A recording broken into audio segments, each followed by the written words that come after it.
Mark must have T-Mobile or something.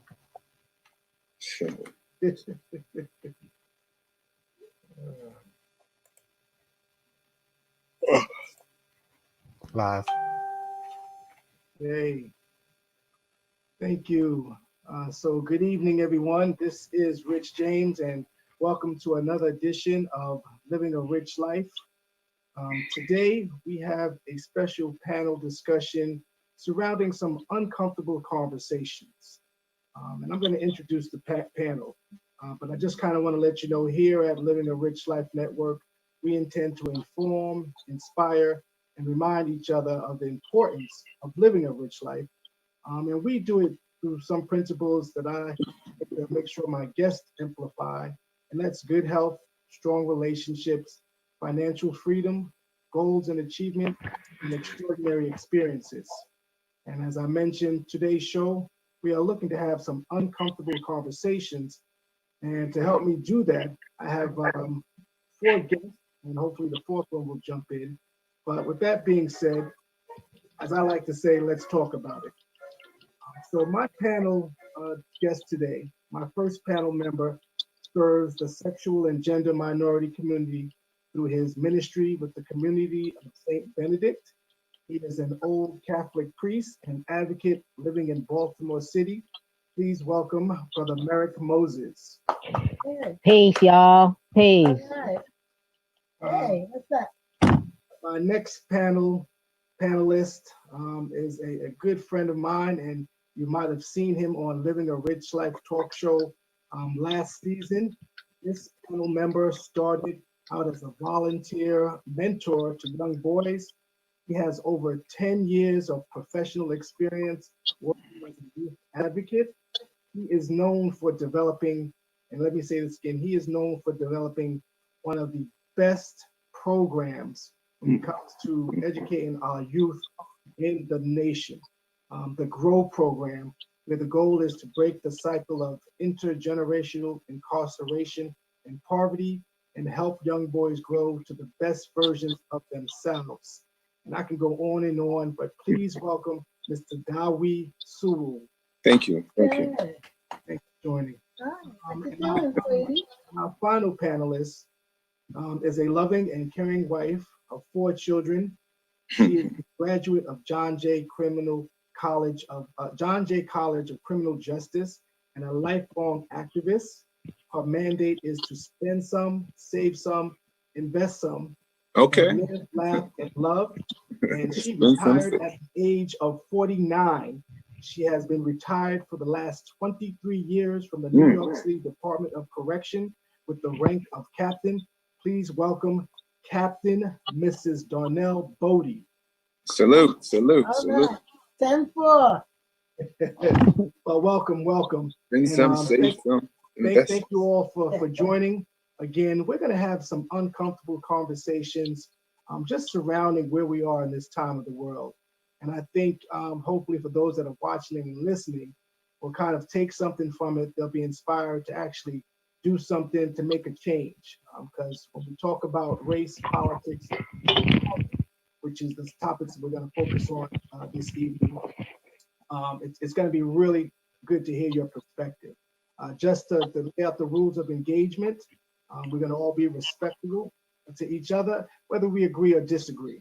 I will ask some questions, and I will direct them to, who I would like to answer first, and then we'll go in that order. Sounds like a plan? Absolutely. All right, good deal. So first and foremost, we're talking about racism, we're talking about equality, and we're talking about politics. And what I would like to do, let's start with the current state of white/black community. In your opinion, where are we as a whole, and do you feel we can be unified at this time? And I would like to start with Captain Bodie, if you would please start us off with responding to that question. Where are we as a whole, and do you feel we can be unified at this time in the current state of the white-black community? Well, I'm hoping that, because this conversation has been going on for a long, long time, I'm hoping that the potential is there for much more action to take place. in terms of like what happened with Floyd, and I'm here in Virginia, and I was telling my husband looking on the TV, I was like, you know something? Look at all these white folks out here, but you haven't really seen that part before. So I'm hoping that, I think maybe they are seeing what we've been feeling for a long, long time. And then some of them are coming out and saying like, silence is a non-compliance and stuff like that. And then people seem like they really want to try to understand, really see us for a change, understand the stuff that we've been going through for forever. So hopefully something more actions will take place. Now, last night, they had some people that have been going downtown and protesting whatever. So this morning when I woke up, my thing was like, I hope everybody that was out there, I hope they all went and voted yesterday. We had our primary. Okay. That's an important piece. It's Yes. good to go out there and protest. It's good to go out there and get involved. I ain't gonna talk about the statutes. Right. So Yeah. so, Captain Bodie, I think that's a good piece there. Brother Merrick, can you answer that question? In your opinion, the current state of white-black community as a whole, and do you feel that we can be unified at this time? I think I have hope in the youth, that the youth that are out there are becoming more unified. I think as the demographics get older, it gets a little bit harder. But I'm hopeful that the youth are leading the way. And I think that in order to unify, people will have to give up their power. And namely, people who identify as white will have to give up their power. And we know power concedes nothing without the man. So said Frederick Douglass. So what I'm looking at is that white people have to do the work in their own communities around racism. As Black sexual and gender minorities do the work in the Black community regarding gender and sexuality, white folks really have to do the work in their own communities around racism. White people can solve racism. Okay. It is their creation, and they need to solve it. Of course, we will be there, but they really need to educate themselves. Okay. And Dawid, same question. Your thoughts Yeah. on where we are as a whole, and do you feel we can be unified? Yeah. First off, thanks for having me on the show again, Rich. I want to salute Merrick. I think he was, am I saying your name right? Merrick? Yep. Yeah. Salute. I think he was dead on. So when we're talking about these challenges of racism in society, the people that are responsible for the challenges and have the power. So when you talk about racist or racism, you're talking about a system, you're talking about a power structure. And, Black people just don't have the power to change the lives of white folk. We just don't. I mean, we can be angry at somebody and punch somebody or physically, but that's an individual thing. In terms of systemically, white people or Europeans have created systems to systematically change our lives, affect our lives, make sure we stay at the bottom of this economic caste system called capitalism. So, Merrick, you're dead on, brother. And so that's what I actually want to add to that. Yes, I do want to add to that. I also want to say that we can't always focus on others, man. Every time we talk about like this country, we always want to make sure we're accepted or make sure we're accepting of. No, we need to worry about ourselves. We need to nation build. We need to because no nation is a nation without the first level, which is economics. Our second class citizenship is largely associated with economics. We don't have anything. We spend $1 trillion to make everybody rich but us. So we need to build up our economics, support our businesses, make sure our businesses are strong, because that was the glue that held Black Wall Street together. And we need to mirror that type of nation building. Okay. Now, can I jump in though here? Can I say something? Absolutely. But before you do that, Captain Bodie, I just want to take a quick time to our fourth panelist was able to get in. So we're going to introduce him right quick and then be free to respond. So our panelist that's just joining us now, he is originally from Chicago, living in the Baltimore area. He started a 501c3 nonprofit organization named Skyline Foundation in January 2016. Skyline Foundation is known for the Feed the Homeless charity in Washington, D.C., Baltimore, Maryland, every third weekend each month, and looking to start in Philadelphia, PA. Their mission is to feed 52 cities in 52 weeks. Please welcome Mr. Mark Gray. So welcome, Mark. Thanks for joining us. How you doing? Okay. And we're going to get started. So please, Captain Bodie, your response to. No, that's fine. So you can let him ask the question now, and I'll go on to something. Can you hear You're us gonna now? ask that same question? Yeah, we're going to go to another one, but I want you to respond to additional what Dawee said. No? Captain Bodie? Oh, I'm listening to everyone, and I do agree that white folks do need to educate themselves, but if you've been feeling the way you've been feeling, how you gonna change if you don't have the information that you need to change, especially when you think what you're doing is okay and fine already. I find a lot of times when I go places or do things, that preconception is there about what we all about. So I like to feel that by the time I get finished talking to some folks, that they go away like, oh wow, excuse me. You know, I don't think anybody's gonna just self-educate unless if that's the sense that the guy's meaning in terms of, you've been doing what you've been doing forever, and if you think it's right, then you're going to keep on doing that. So I think, No, if I could interject for 1 second, if I could interject for 1 second,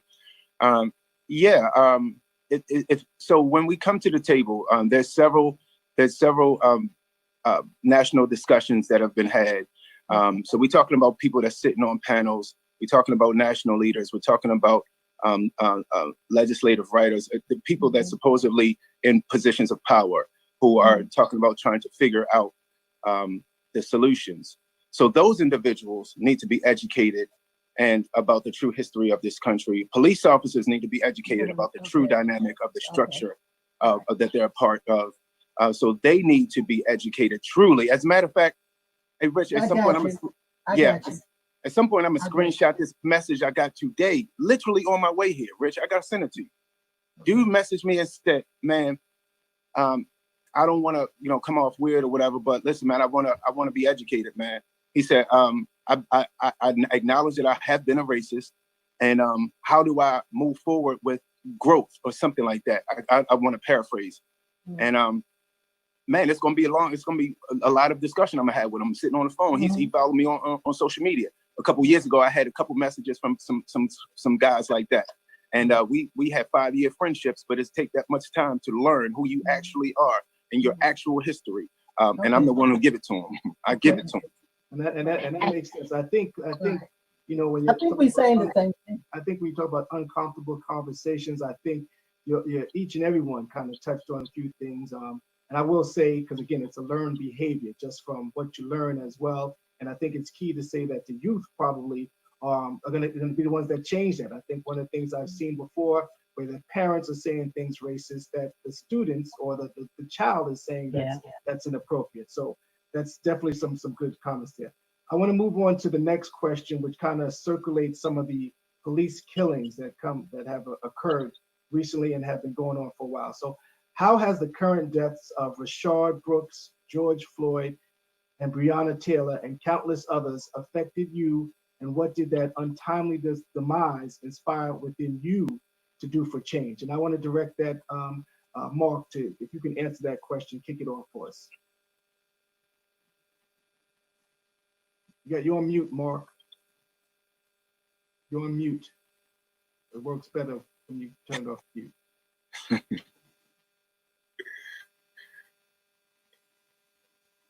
Oh, yeah. There you go. There we go. Happens all the time. Monty and probably laughing at me. You gotta start with me. It's First and foremost, it's sad because at the end of the day, I don't care if you're a good person or if you're a criminal. At the end of the day, no one deserves to die. No one deserves to die a horrible death. Um, it's aggravating because at the end of the day, it don't matter if you're white, black, green, blue, yellow. Human life is human life, and cops have been getting away with this for far too long. Now I'm gonna do my best, Rich, because I love you to death. I'm gonna do my best to watch my mouth and watch my language. But you know, it's these are trying times, and I've been saying it since the whole since all this really hit the surface with Trayvon Martin. Everything that's going on in this country is going to get a whole worse before it gets a whole Yeah. lot better. And let's Yeah. and let's be real. Let's be real. Until you start holding people in general accountable for their actions, nothing is going to change. Okay. Why? Let me ask the panel. Let me ask the panel. Let me ask the viewers. Because I have a beard, I deserve to be surrounded by law enforcement in BWI Airport. Never got on or off a train, never got on or off an airplane. So why are you stopping me? First and foremost, know your rights because unless you've committed a crime, they cannot legally stop you at all. Right. So I guess and your point is knowing your rights is one of the things, again, just kind of inspired you, make sure folks know their rights. And that I see you had a comment regarding, again, the current deaths. Again, this has been a long time happening. I mean, what has inspired you within to make a change? What are you going to do? What do you feel you can do? Um, Oh yeah. No, I hear the question. It's if I talking do about anything good, I'm a talk to my son and I'm gonna have conversations frequently because my child is a black boy. My child is 18, and a lot of this he might go to his uncles versus me, or he might come to me before he goes to them. I don't know. I don't know what he's thinking because he hasn't really. That's one thing I will give my son. My son don't watch a whole lot of TV. My son's too busy playing video games. Um, but I mean, he's asked questions, and even at 18, you don't understand what's going on, and you don't understand why it's happening. Look, I went to Meade High School, graduated in '92, and what high school was all over the news? Not a school in Baltimore, a school on Fort Meade, and the military police handed the authority over to Anne Arundel County Police because they didn't know how to deal with racial divide within the community. And I say that because the whole thing that happened with the police beating of Rodney King, cops getting off, and our school had a lot of racial violence, a lot of racial violence. It didn't matter if you're male, female. The fact remains, your skin color is not the right skin color, so we don't like it. I mean, at the end of the day, the only thing I can honestly think that I can do different is just have those conversations more frequent with my son, and I don't know. Okay, well, now we'll take that. That's something to think about. Dawi, what from your perspective? Like, again, with Rayshard Brooks, which is the latest, the George Floyd, and can't forget Breonna Taylor. What from those untimely deaths has inspired you to do for a change? Yeah, I was saying that. So you just mentioned some newer tragic situations that happen, but it's every day. It's new names that you can drop, and it's going to keep happening. So first off, it's painful. I still deal with it in my private space. Even to the point where sometimes I shed tears. I stay away from a lot of the videos and the outrage videos and all of that stuff. I don't watch that stuff. But to answer your question, I've been activated for a long time, man, 10 years. So people that follow me and has been hearing my message about black economics, uniting our dollars, supporting our businesses, growth program spawned out of pain. You know what I mean? So 10, 12 years ago, I used to march and get emotional, but after that, then what? We have to be action. And I've been activated for over 10 years, creating solutions, not waiting on government grants, not waiting on support from anybody. I'm an entrepreneur, so I make it happen. So I get with businesses. I got 7,000 followers. That's what I call social equity. I tap into that social equity and I program, right? And I change lives. You already know, Rich, I got boys that's 25, 27. They literally working for some of my companies or some of my partners' companies, and they not banging guns and doing things in the streets no more because we changing lives. We creating solutions. So the pain that people are feeling right now and all of the outrage that's on social media and they saying support Black business and all that, I'm so happy because I've been preaching that for 10 years. You know what I mean? Now, once they go through the emotional phase, hopefully they move to the action phase and start applying that. So to answer your question, I am hurt like everyone else in this country over the deaths that, George Floyd and everyone else that you mentioned, and the names that you didn't mention. But we've always been hurt. 400 years of being hurt and being emotional, and then wanting to hug the police that's killing us. And then we got to be done with that, man. We got to be done with that. We got to be about nation building and action. Okay. Captain Bodie, Brother Merrick, did you want to respond to that question? Or did they? I think what he said, that was very eloquently said. And I have been on this earth for 71 years, long time. I'm not as active right now as I was, but for me, it's important to start out when my kids were small. I talked about demeanor. When you out there in the street, and then you got what I call lifestyle. You have to know how to navigate the system, plus working for correction and stuff.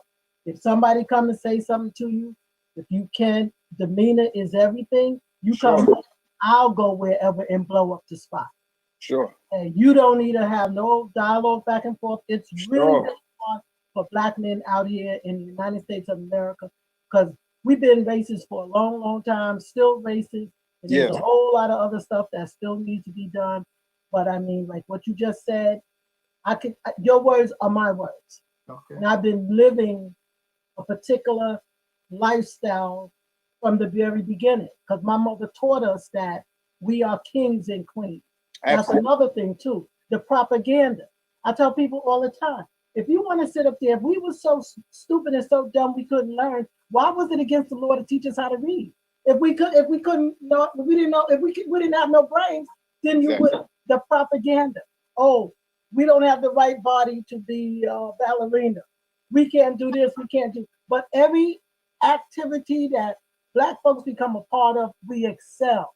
So you have to not believe the propaganda. Teach your children that they are kings and queens. Teach your children that it's not cool to tell people when they're trying to be educated, why you acting like you white, which is like the dumbest statement I ever heard in the whole world. And like you said, action. You have to take action. Actions speak louder than words. All of this stuff that's going on now and everything that we're doing, we done been there, done that. Actions speak louder than words. I tell my children, I tell everybody that all the time. Because you can say whatever you want to say, but what are you doing? Yeah. You keep on doing what you're doing, you're going to keep on getting what you're getting. Exactly. I know that's I right. didn't mean to get excited, but you getting me excited, brother. It's okay. These questions Yeah. will get you excited. So Look, let's go on to the next The one. dummies in the bed in here. What you So say, let's go to the next question. And I'm gonna pose this to I like Brother Merrick to answer first. So what do you think is necessary versus unnecessary when it comes to the treatment of Black people by the police? Well, there's a couple of fronts that need to happen. We particularly in Maryland, right? We have something called the Law Officers Bill of Rights, which gives police extraordinary powers in terms of what happens when they have an incident when someone is killed, when they have to talk and things of that nature. Those things need to be dismantled because what they do, again, they give the police extraordinary rights, extra rights, more than all of us here have, right? I think that another thing that we need to do is we need to get a handle of the situations of intercommunity violence in our community, because once we get a handle on that, then that stops then we won't need a police, because we've learned how to squash the beef. So we need to look at ways that we can get particularly young kids who are out here. We need to find ways for them to be not just gainfully employed, but to learn a skill. Not everybody's going to go to college. And so, like the brother Dawi, he has programs like that, replicating programs like that for all Black children, Black boys, Black girls, Black trans kids, Black queer kids, because what's happening now is that that there's a sense of hopelessness among some of our youth, and so they're acting out on that. And so we need to do that. And lastly, but it's not in the least, we need an economic recovery plan for Black America. They have 401-year start on wealth building here. And so what we need is a Marshall Plan for our community, straight up and down. If they could bail out Wall Street, they owe Black America. They need to pay us. And I'm not just talking about monetary, everybody get a check. I'm talking about free healthcare. I'm talking about free education from K through graduate level. I'm talking about thriving business grants for Black businesses. We need a whole infrastructure. We need a 21st century Black Wall Street throughout America. Now, and I want to say here, because Black African Americans, Black people, are one of the races that have never really got those reparations, so to speak. Almost other ethnicities, other communities actually have seen that. However, the Black community still has not seen that for whatever reason. Okay, Mark, what do you think is necessary versus unnecessary when it comes to the treatment of Black people by the police? As a white man, have you experienced having to deal with authority? Watch my word. Say what? Caucasian. Don't say we. I didn't hear you. What you say? I didn't hear you. I didn't hear you. Too much in my blood. I'm lighting, baby. Say it again. I think education is the number one thing that needs to be retaught to the police.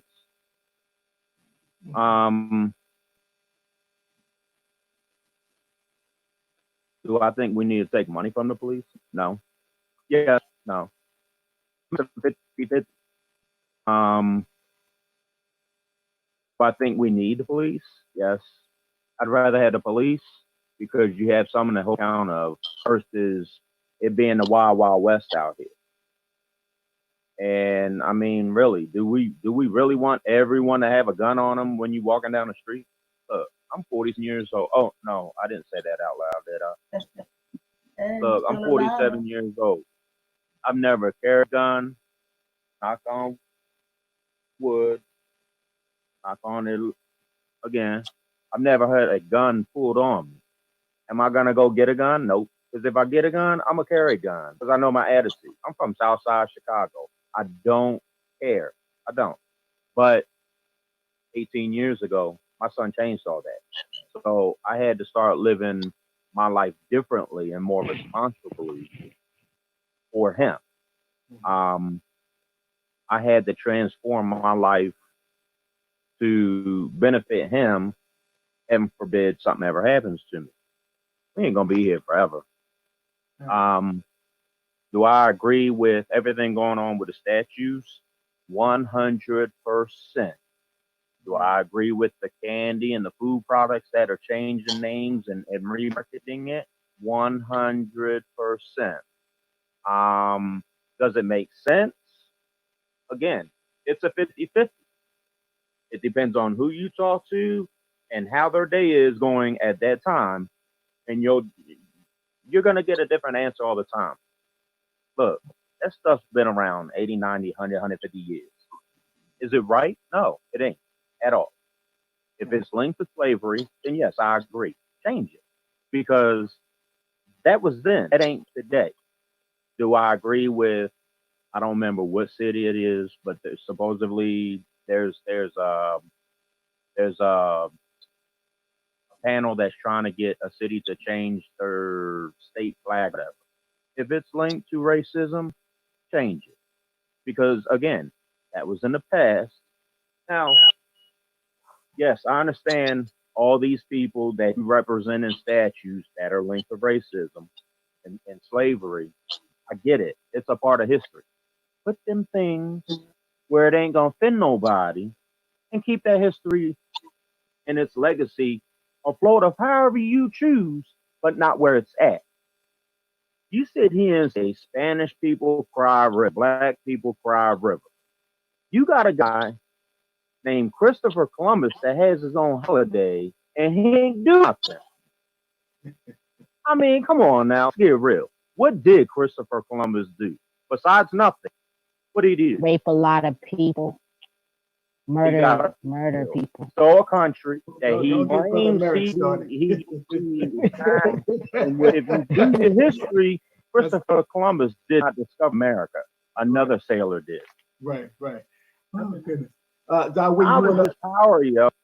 Knowledge is power, and you got to re-educate law enforcement on how to enforce laws, right, figuratively speaking, from town to town to state, from city to city. Because let's be real, every city, town, county, state has different laws for that particular area. I don't look. This is the United States of America. Why is there different rules and regulations for different A's, B's, and C's? we're gonna I'll talk never- about that when we get into the politics of things. We're gonna talk about that. Dawid, did you want to respond to that question surrounding the necessary versus unnecessary police? I do have one in particular. I want you to lead off with. So we're talking about police, and can you get that to me one more time? So what do you think is necessary versus unnecessary when it comes to the treatment of Black people by the police, right? So I'm getting pulled over. That same behavior, if I was a white individual, doesn't seem to happen, right? Yeah, absolutely. So this is what I'm probably going to be doing with a lot of these questions, because I believe that a lot of the solutions to these issues lies with us. But if we keep thinking that it lies with Europeans, like they're the end all be all, we're going to keep dealing with the same things we've been dealing with for 400 years. We didn't do anything to make them hate us. We can't do anything to make them like us. And that's even with the police. They have a certain view of us based on their generational ideas and ideals. So that's going to continue to happen. This is what I want to say. I want to say that, again, our second-class citizenship is largely associated with economics. So let's look at a community, just so I can use an example and not go so far and so deep that I seem to be going off track. If you look at the Jewish community, I've lived off of Smith Avenue for a lot of years, and in the Jewish community, they're tight knit. As a matter of fact, they have their own ambulances, and they have a lot of policing that's happening in my community that I lived at for years. And since their power base in terms of their economics is so in place, because again, when I talk about the house, I'm talking about I talk about nation building for a reason, because if economics is the base and businesses is economically sound, right? Then we go into the political round, and we are financing and funding campaigns and having partnerships and leadership is directly associated with our communities, and they have to acquiesce to our communities. I'm gonna get to this police in the question, because police is up there in this house I'm talking about. So if we have our economics in place, we're doing the things that we're supposed to be doing, like the Jewish community, then these politicians and these lawmakers and these legislators are now acquiesced or adhering to and having to adhere to us. Then guess what happens when you get to that third level in terms of judges and police force, etc.? They have to answer to somebody. Who do they have to answer to? We want them to have to answer to people who have to answer to us. So the reason that police not going to go down to Wall Street, throw people up against the wall, speak to them disrespectfully, punch a little girl in the mouth. They're not going to do these things because they know their job is in jeopardy, and their bosses have to answer to somebody, and those people they have to answer to are the Europeans or the Jewish people or whoever run those communities, right? So again, our second-class citizenship is largely associated to economics. You know, so I don't know. I don't want to answer that question by saying I just need white people to treat me right. They're never going to treat me right. It's not going to happen unless I empower myself, unless we empower our nation. Then they're going to have to look at us differently. Gotcha. Okay. That's fair. That's fair. I want to move on, and I want to talk quickly some politics, and some of that was mentioned there. And Captain Bodie, please lead us off in this. So let's talk about voting. That was mentioned earlier. Let's talk about voting. And hopefully all y'all are registered to vote. I just recently did an interview with Kendra Robinson, Black Girls Vote. It was an excellent interview. She's the founder and CEO. So let's talk about voting. Do you feel Black people should look for a different way to be represented in the government? And Captain Bodie, would you please, so do you feel Black people? No, I think if we utilize the system, because the system that we have is the system that we have. I think if we utilize the system that we can give ourselves more power. All these people came out to elect President Obama, but they didn't come out afterwards to elect all of the other people that he really needed to work with him. So now you come out for, and we get stuck, to me, sometimes we get stuck too much on personality. So you come just like with Dr. King. It shouldn't have just been about Dr. King. There should have been a system in place, a process in place, so that, God forbid, Dr. King left here, whatever we needed to do to make things better for ourselves, if that system was in place, then the next person should have just been able to come right behind, pick it up, and keep on moving. So I that's a little part of it too. But I think you have to come out for all the primaries. You can't just come out for the one big presidential. You have to come out for all of the other stuff. And President Obama, so many things that he wanted to do, it was not able to happen because he still had to deal with all those Republicans. And what their whole thing was, he just going to be here for one term, which it didn't come out to be that. But imagine if he had more of the Congress, the House, and everybody else, people that like-minded people, so much more stuff would have been done. And then just like that brother just said, that in terms of people respond to who they know. If you know that if you speak to me a certain way, I'm not going out like that, then you're going to treat me accordingly. Mm-hmm. If you know you can treat me like however you want to and it's okay, that's what you're going to do. Example, when I was working I had retired from a job. I'm up at the school, right? So I'm a teacher's assistant. I'm doing, before the classes started, they told me to make copies. So now I'm in the copy room. People come in there, give me 10 copies. I'd be like, oh, good morning, how are you? What's going on? So forth and so on. But you see, they didn't want to see me because, one, I didn't look like them. And they're assuming because I'm there making copies, who am I?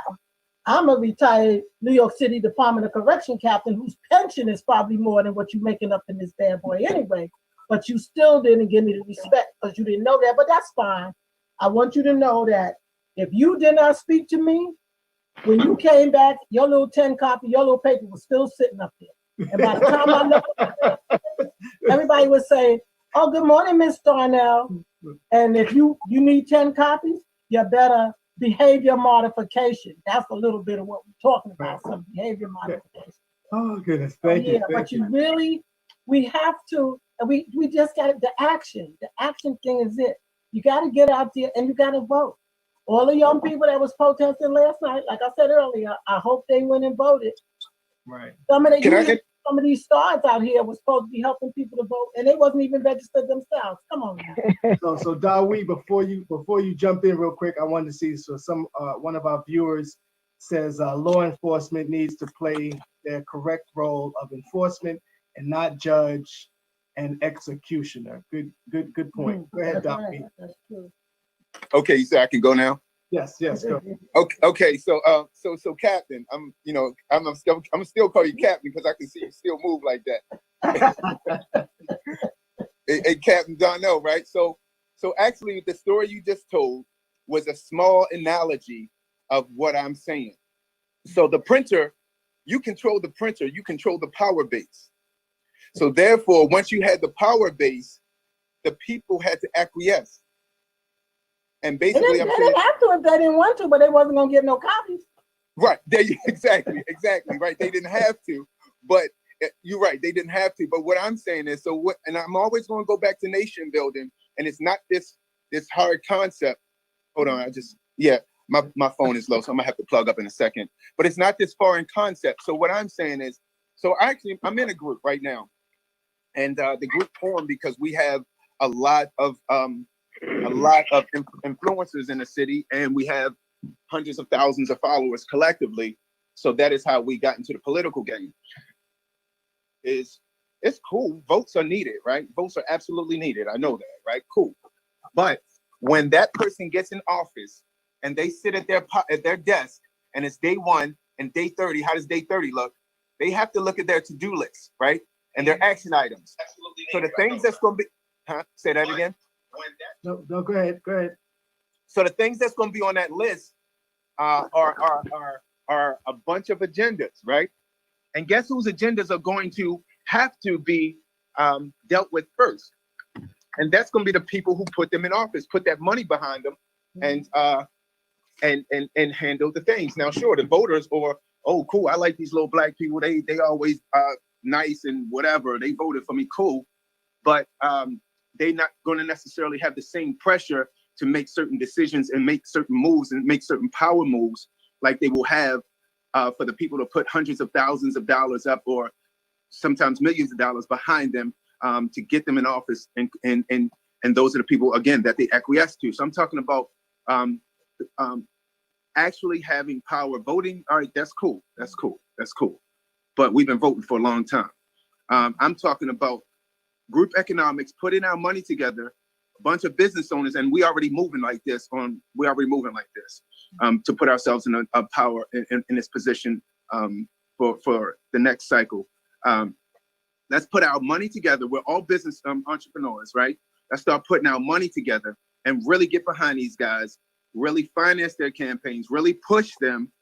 That way, when they get in office, and I don't want to keep using the word acquiesce because I don't want to put a negative connotation to it, but I'm just saying, I'm talking about priority. I'm talking about the way politics, like you said, we got to understand politics. It's the system that we have, right, Captain? It's the system that we have. So we just have to understand the system that we have. And even if we got to play it the way they have played it for the longest, but they have financed their politicians. They have pushed the power pieces on the chessboard, and we keep crying for somebody to treat us nice. I don't know. See, you're not supposed to beg. You're supposed to go in there, know what you want, set your goals, and then it is the squeaky wheel that gets the oil. So I'm not asking you for anything. When I know what it is I need for my community, I know what needs to happen, whatever the case might be. Know how to play that game. If you got to go in there and play the game, then you play the game to win. You play the game so that when you step in there with authority, when you step in there knowing what you want, when you step in there and you're not intimidated, that's how we're going to be successful. Brother Merrick, That's a big part of it. I see you thinking. I know you too well, Brother Merrick. I see you thinking. Merrick. The thought bubble was over his head. It's so much to say. In terms of the political thing, one of the things in my travels and working in community I've realized is that people have a very low knowledge about civics, right? So just in terms of how the government works, the 3 branches of government, the whole schoolhouse rock only a bill is foreign to a lot of our people. So what really needs to happen is we do need to launch a major education effort in our community through the vectors of education. So that looks like non-traditional places like the radio, videos, one-on-one conversations with people, just basic civic education for people. Because, for instance, right, when I used to do work in Annapolis, a lot of people didn't know that most of the legislators met at night. So, and they would have hearings during the day when what people are working. So guess what? They got to sneak a lot of stuff by Marylanders because everybody was working while they were passing and having discussions about all these laws. And then at night when they're voting on the laws, most of us are either tied down for the night or about to eat and go to sleep. So it's so important that we know the civic process so that we can engage the civic process. Mm. Facts, Very facts, true. facts. Let's talk about, we talked a lot about economics, and I think that is very important. Um, my parents, my mother instilled in me the importance of money. I didn't necessarily listen to it all the time. I think I'm just getting the hang of it now, to be quite honest. What do you think we can do to strengthen, again, some of our weaker links when it comes to the economic gain? Again, based on your experiences, right? How can we, as a people, collectively, kind of pull together those that are weak in some other areas? Again, I mentioned Dawi's Grow program. Some of the things that gravitated me to the Grow program and to Dawi was the fact that, again, some of the things that your program teaches, it doesn't necessarily, we don't learn that. We didn't learn that in high school. We didn't learn that any place else when it comes to a budget. Again, I was fortunate enough, my parents, my mother, she would try to show me that stuff. But in terms of, from that perspective, it didn't happen. So how do we strengthen our weakest links? And I'll go to Brother Merrick. I want to start with you first, and then I'll go to Mark. Well, some of the things that we've been doing, I've been partnering with a ministry called Elements of Hope. And so we do check-ins um, every week or every 2 weeks with gender diverse men here in Baltimore City. And so what's happening is that gender diverse people around the nation are doing the same thing.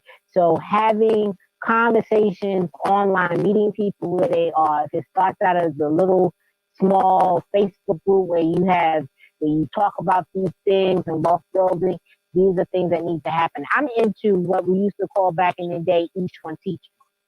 So even if that means that I'm watching a game with my mans and them, and we talking about investments and somebody that knows about stocks, you don't have to give me a whole lesson, but you can at least lead the way, and then we can segue that to another conversation.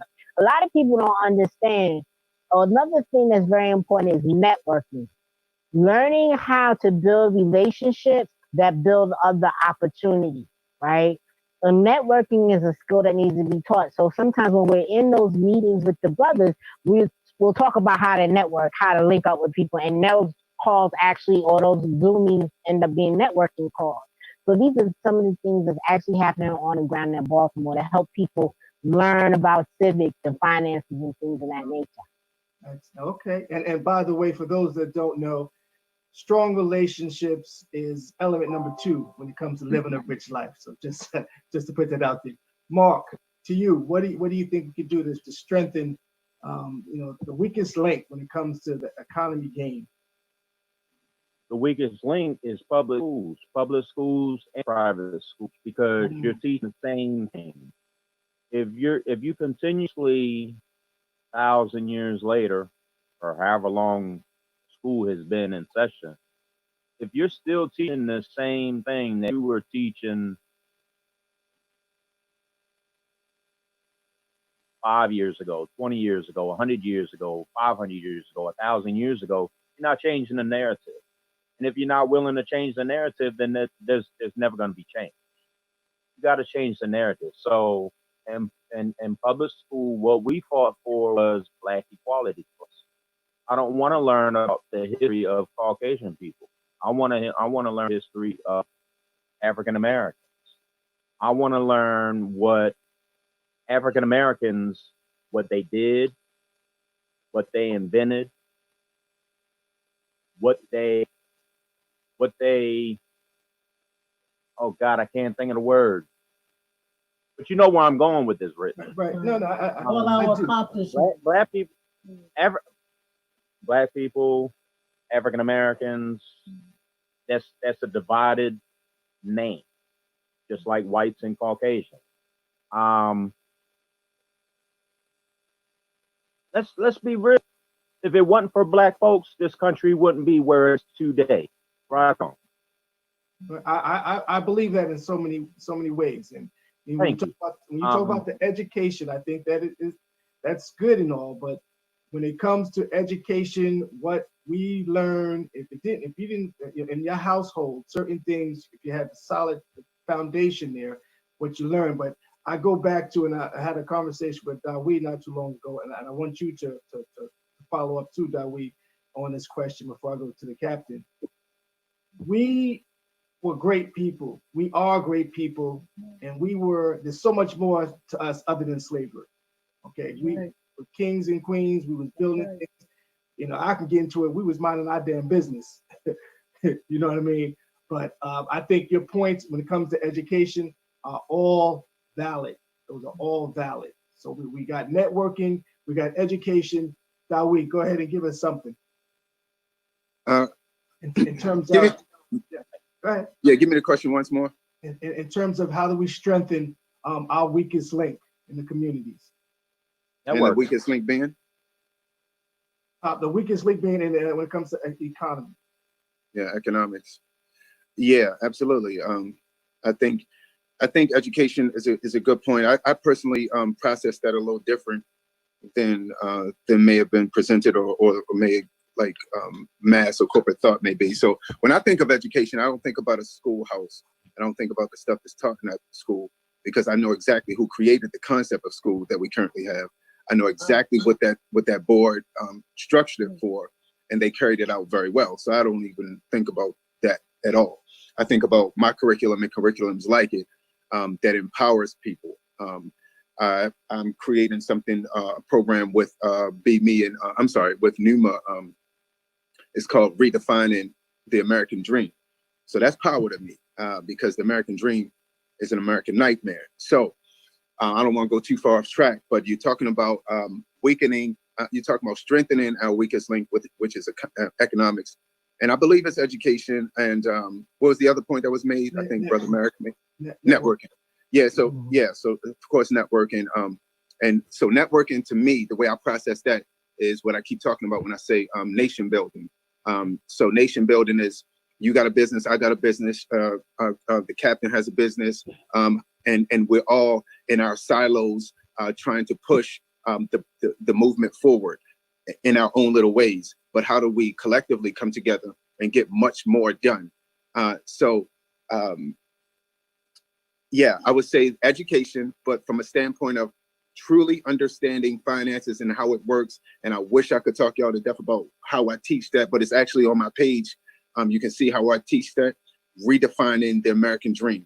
Networking, the way I see that though, is networking in the sense of nation building, us starting to come together as a collective, because that $1 trillion that gets spent, that's more than most nations can spend, more than most countries can spend.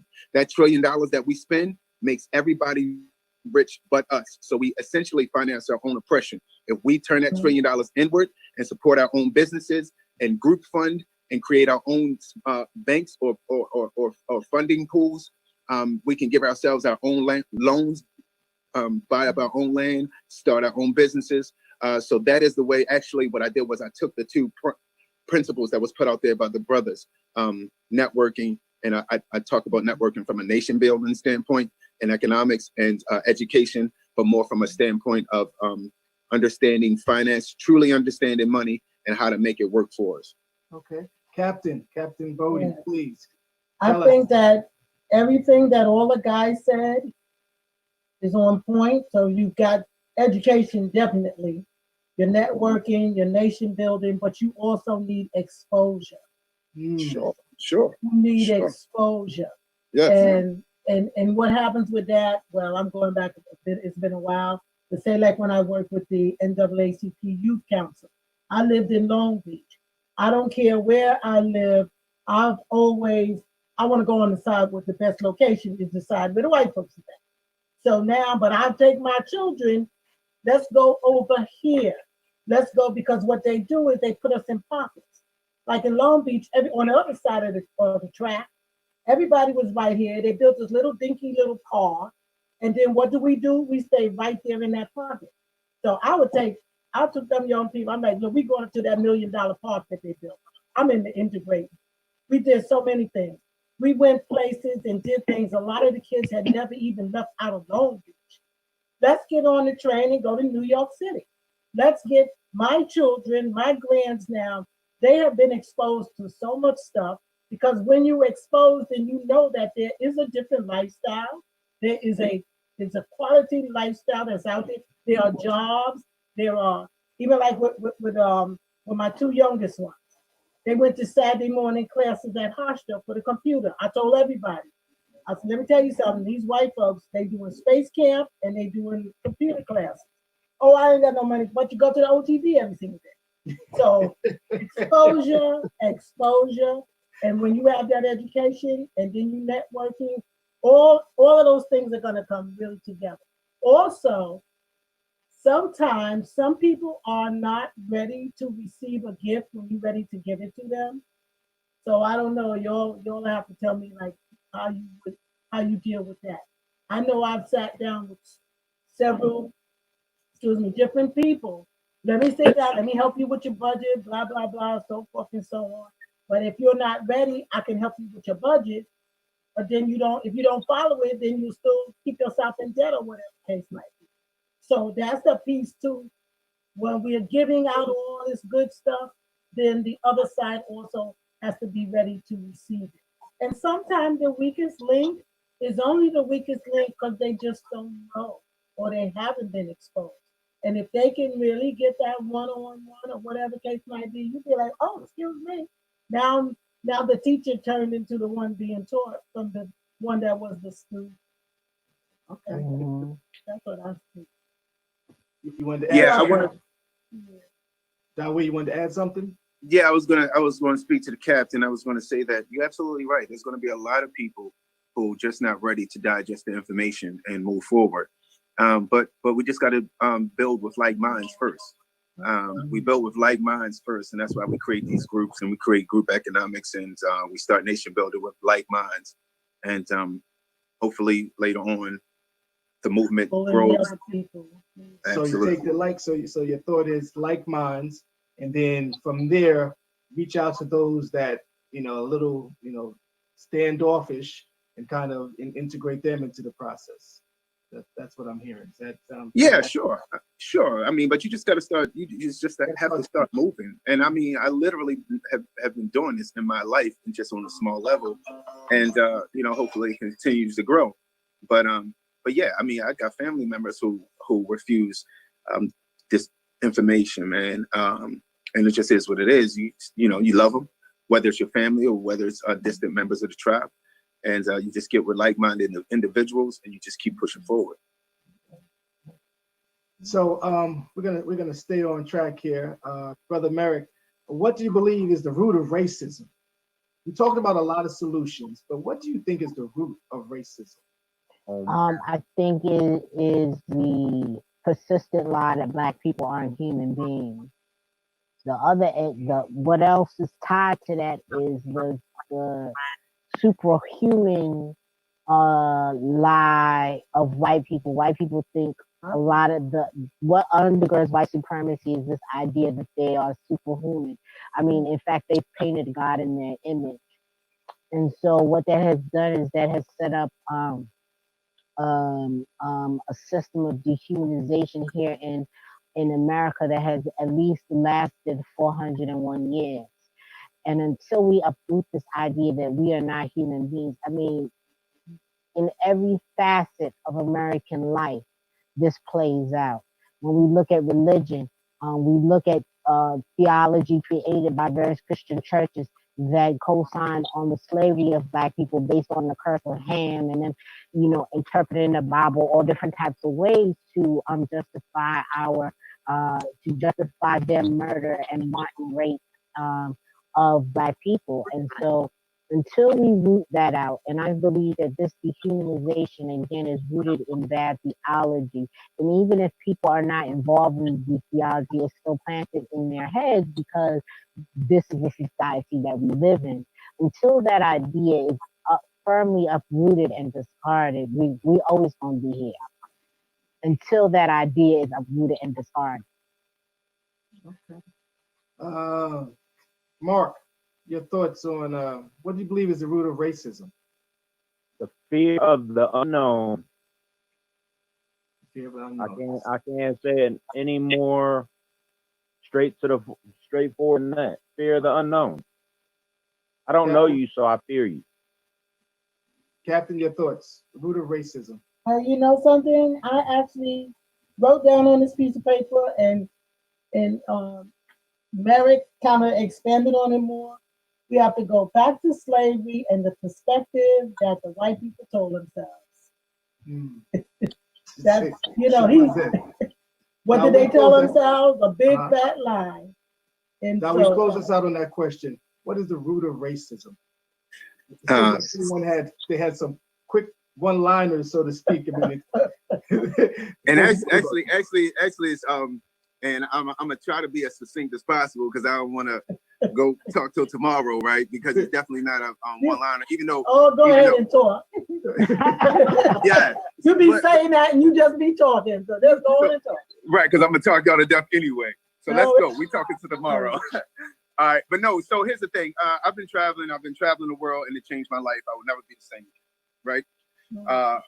So I grew up here, and all I understood was this country. Second-class citizenship was just shaped in my brain. It wasn't. I didn't even know I thought I was a second-class citizen. I study slavery. I study.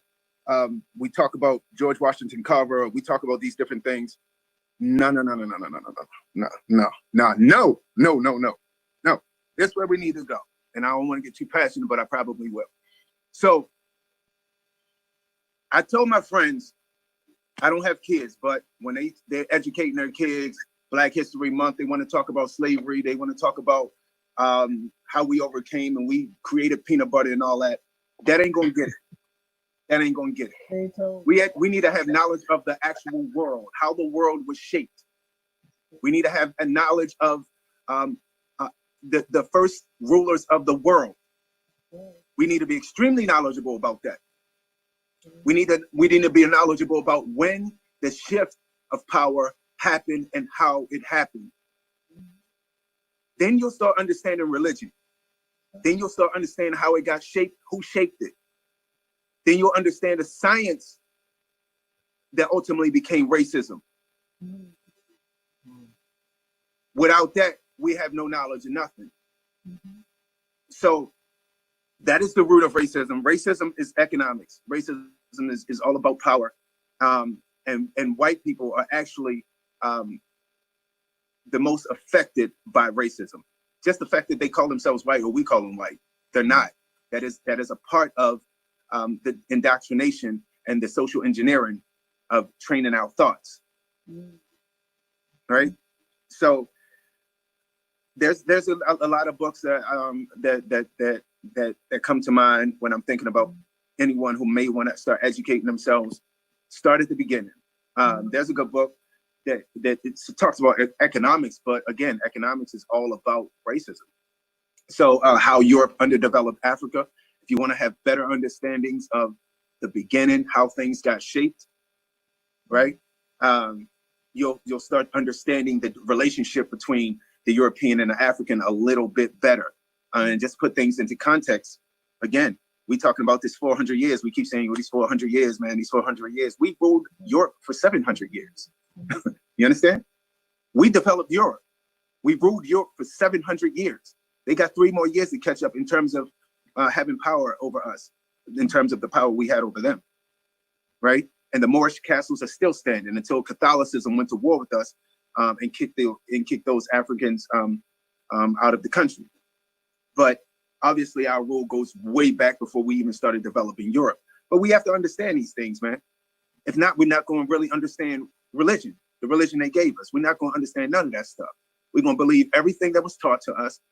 And once you start getting knowledgeable, once you start rolling with me and rolling with my program or something like that, you probably go and cry first, because I cried for a lot of years, because I realized everything I thought I knew, everything is a lie, literally. Right. Religion, race, everything. All that stuff. Yeah, that's the one thing I love always talking with Dawee. He's passionate. Very passionate. So let's talk about going back to recent events here, right? And Dawee, you mentioned, because you didn't really look at the video footage of George Floyd. No. I guess first, who has seen that footage? So, You saw it, Captain? yeah, and you know something? That was the first time that I listened to Gayle King in the morning. This is the first time I saw her get visibly upset. It was Floyd, and it was also that white lady talking about I'm being attacked by the black man, the bird watcher. Yeah. And she was so upset. She said, she told Tony, she was like, you know what? She said, as the daughter of a black man and the mother of a black man, she was like, she literally just told me, y'all do the segment. That's how cool she got. I mean, it was just, you just get sick and tired of being sick and tired. Because how many times all of this stuff is going to keep on happening, and still happening? That makes sense. The one thing I will say about these recent events, which were just awful and horrific, is that folks that normally, to me, don't really, I like Gayle King. There's folks that should have probably used their platform, used their voice a lot sooner, and whether they had that video or not. So again, I'm not knocking anyone, but I think folks are now taking the time to use their platform. I told my producer, I said, this week we're going to do a little something different on Living a Rich Life. I want to have these uncomfortable conversations. And then hopefully, again, folks watching, folks listening, this is live now, but it's going to be recorded. They're trying to take that and grow from it, because, it's a time folks have had enough.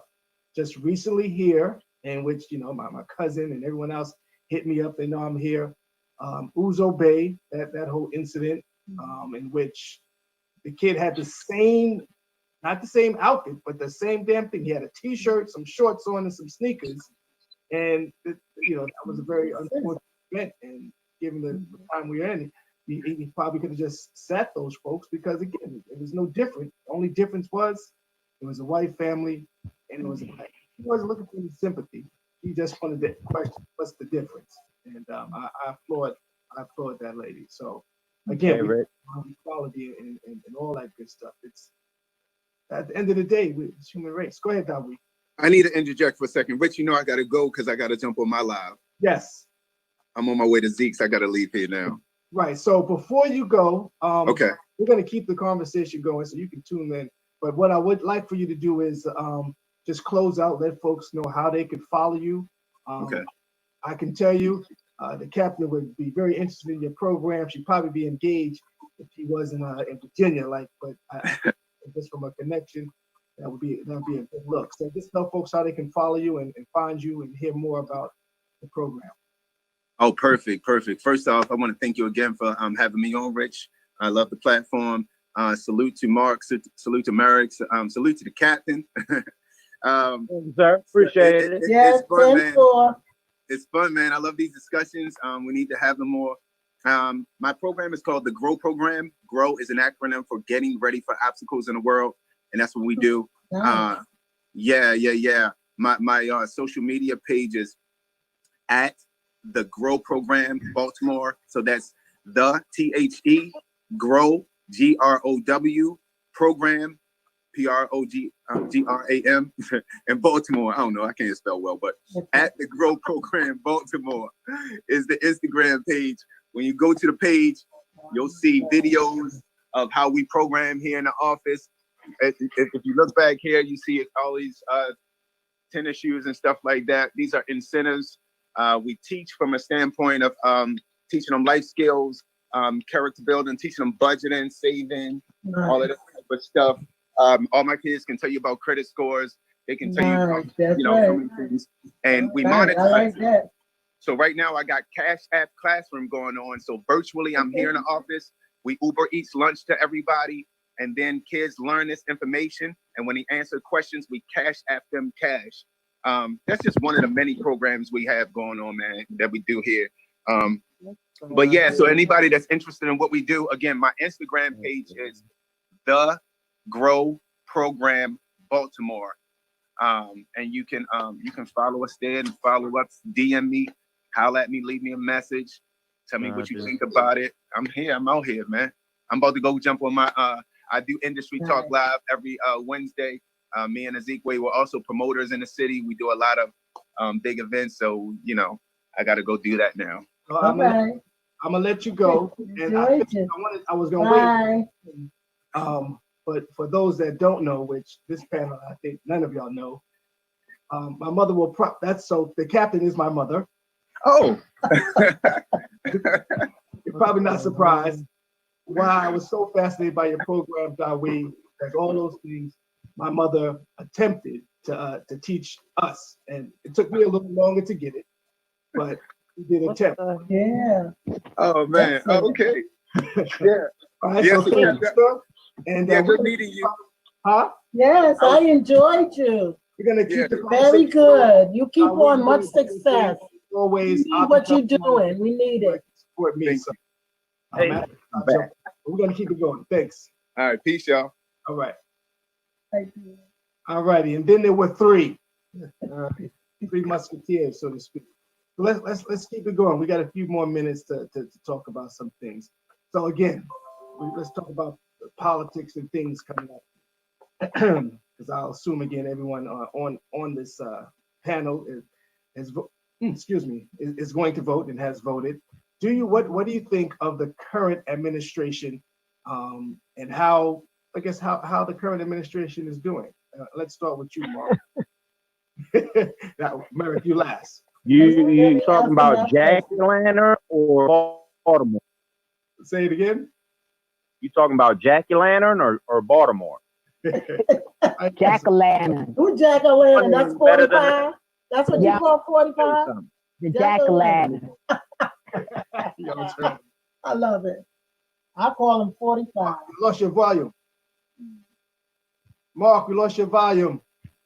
Oh no, Here we go. man! It's always man. I don't even know how to get it back. Yeah, I got you. I can hear you. We can hear you. You can hear me now? Yes. Can you hear me now? Yeah. Yeah. We do not say damn business. We say number 5 or Jack-o'-lantern. Look, Halloween will be here in a few months. Truth be told, I think stuck with him. I think he's gonna find a way to get in there for another few years. Now, the individual that's current mayor of Baltimore, a joke.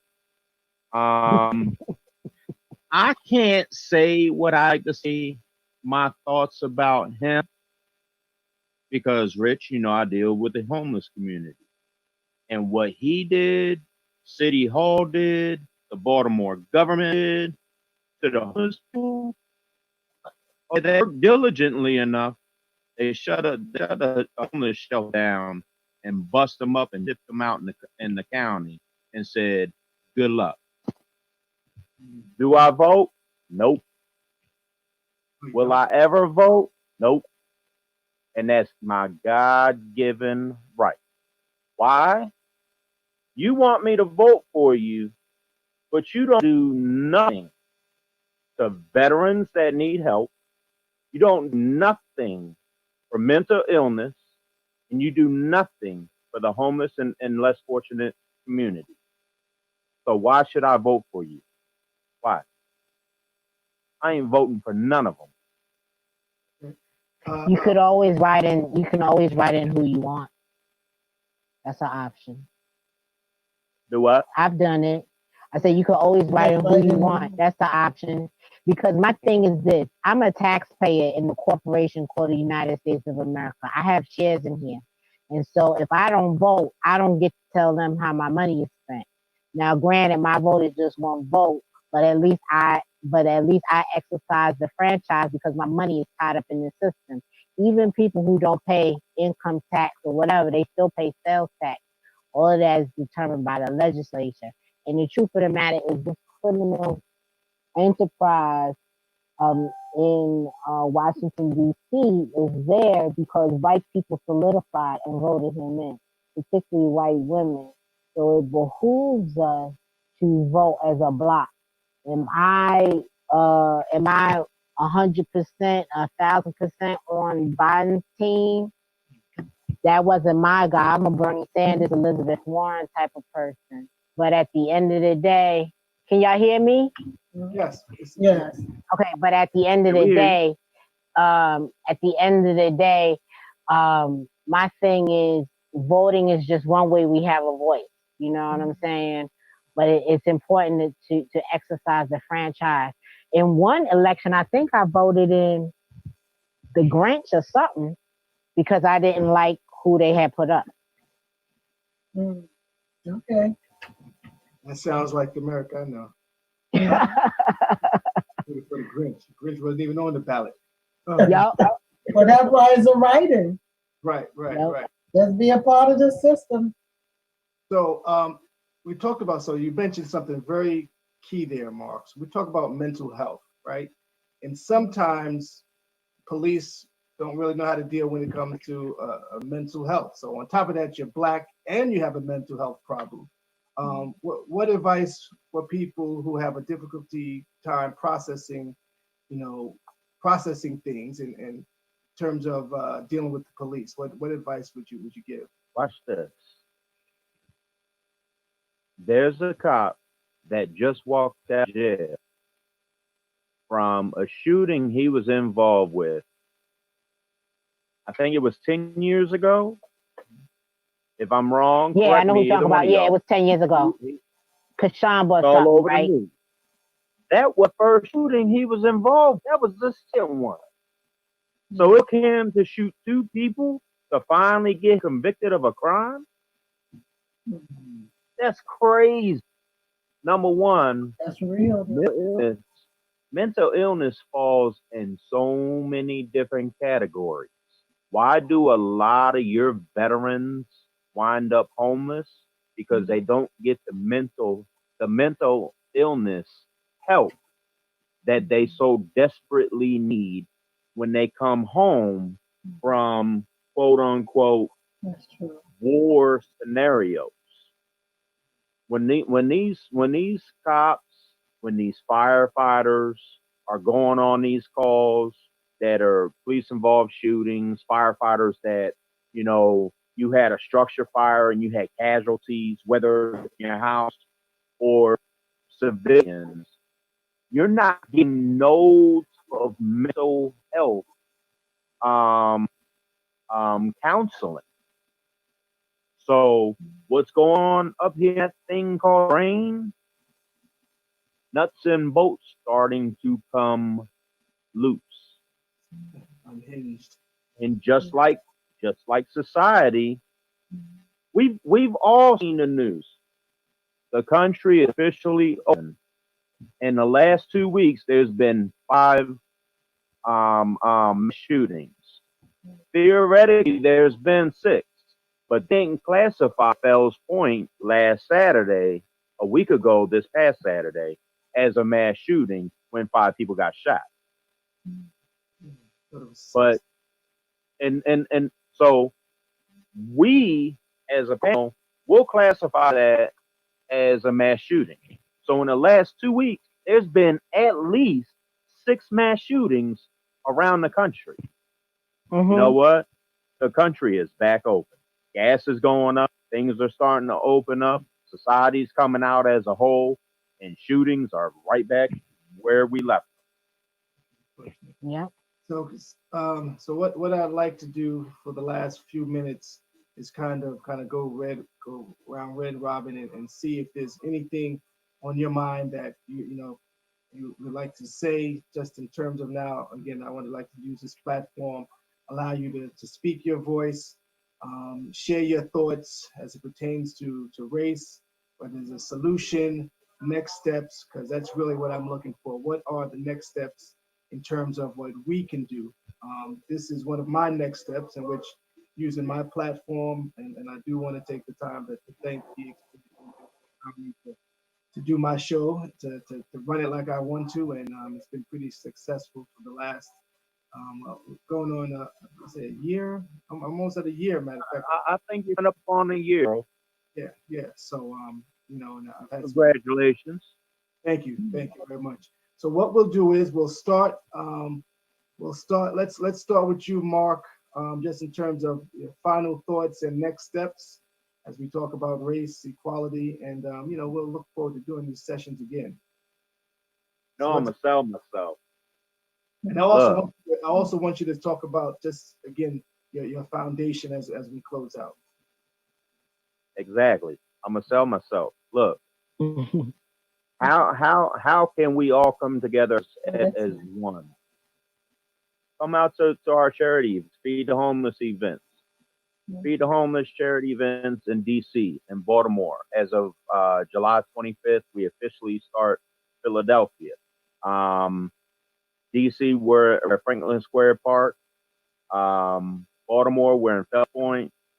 Philadelphia, we're at Love Park. We also do peace rallies.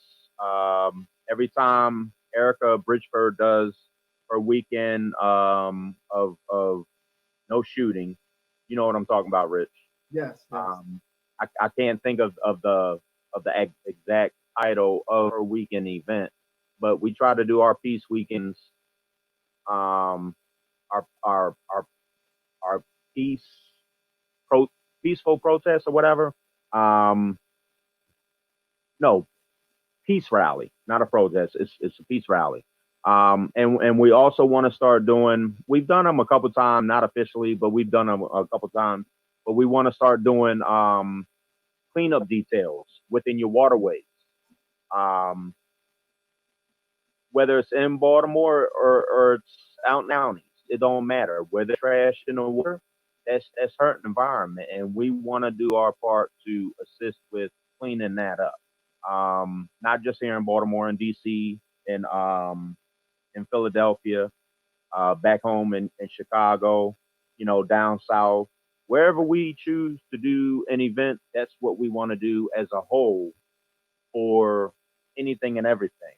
But we were talking this past Sunday at our homeless event.